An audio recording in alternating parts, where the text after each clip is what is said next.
most monstrous accusations against Ryerson is that he encouraged or even legislated segregated schools for black or colored children, as they were sometimes called, in Ontario. Far from it. He disagreed with it. It was part of his faith that God made us all equal. There wasn't a superior race at all. And he wanted schools, they were called common schools. They were to be for everybody, for boys and girls. He would like them to have been for Catholics and Protestants, which got changed. But nonetheless, he had an idea that there should be public schools that everyone would go to. Now, it happened that there were segregated schools for black children in Ontario, as there were in other provinces, particularly Nova Scotia and New Brunswick, who had black children who came up as freed slaves, or they came up, or they were freed in Canada after they arrived. Anyways, they got freedom, but they were still subject to discrimination. And there's simply no doubt that those segregated schools existed. They existed long before Ryerson was around.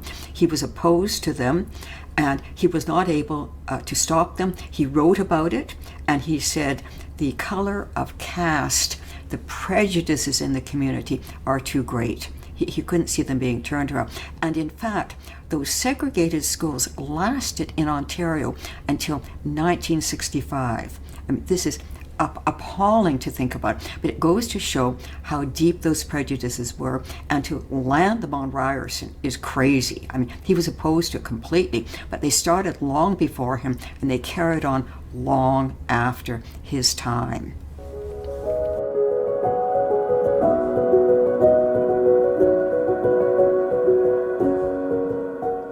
In the Common School Act of 1850, it was legislated that there could be segregated schools if parents called for them.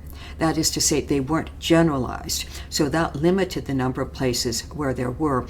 And the segregated schools in Ontario were mainly where there was a large number of freed slaves that were further west, people who had come across on the Underground Railway. So not in Toronto.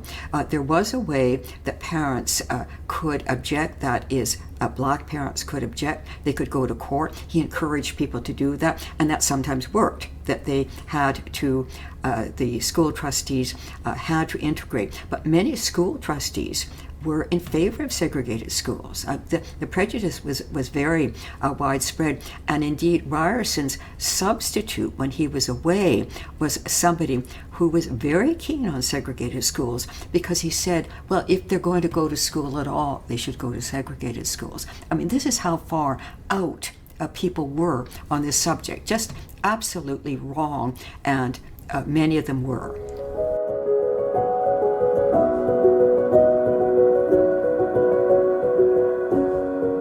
Ryerson, of course, was a Protestant minister and missionary, and he was a believer in common schools, which meant that everyone would be educated together, children, Catholic or Protestant.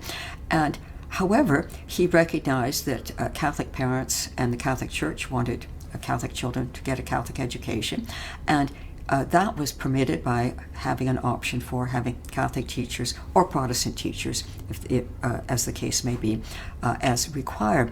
But the Catholic Church wanted to have a separate school system, and they got it. And Ryerson helped to achieve that. He recognized that he's playing a job as a civil servant, and that's what they want. He worked with them to get the legislation going, and so there's still a separate school system in Ontario. And he helped to facilitate that. Part of his job as, in effect, he was a part of his job as the Chief Superintendent of Education, in effect, the Deputy Minister of Education.